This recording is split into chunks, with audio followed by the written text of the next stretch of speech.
Oh, sorry, buddy. I didn't see you over there. That's okay.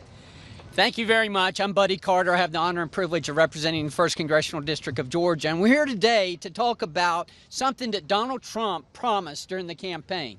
He promised to make our nation safer and more prosperous. Now, he's already made it more prosperous through the One Big Beautiful Bill Act. Now he's making it safer. He's making it safer by making our streets safer.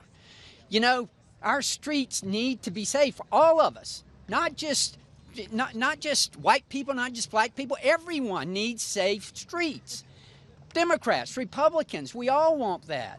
And President Trump has done that. I've got a piece of legislation. It's called Make Our Streets Safe Again. And what it does is to codify President Trump's executive order about ending chaos and disorder on our streets. It does this in a number of different ways, not the least of which is that it calls for law enforcement. It also calls for accountability, and it calls for making sure that we are giving help to those who need it. You know, during the last quarter of the Biden-Harris administration, there were over 274,000 people living on our streets.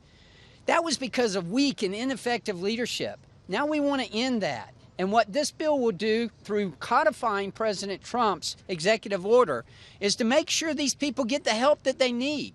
Make sure that they get the mental health services that they need, the addiction services they need. We're going to do this by making sure that they're held accountable. Now, I've heard the noise. I've heard the noise from the other side about, oh, you're picking on Democratic cities.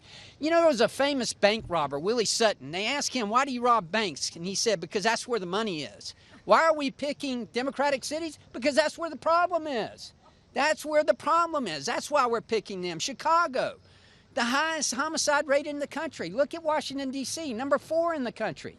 We've got to end this, and we've got to do it for our citizens, American citizens. You all have the right, your taxpayers, all of us have the right to be able to enjoy our streets, to be able to walk down the street without fear. Look what has happened here in Washington, D.C. Earlier this summer, we had 2 interns who were shot and killed at the Israeli embassy. We had an intern here at the Capitol who was shot and killed. We had a member of the administration who was mugged and brutally beaten.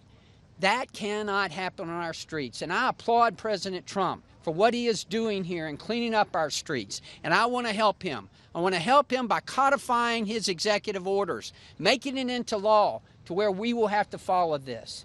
Again, 2 promises made to make our country safer and more prosperous. Promises made, promises kept.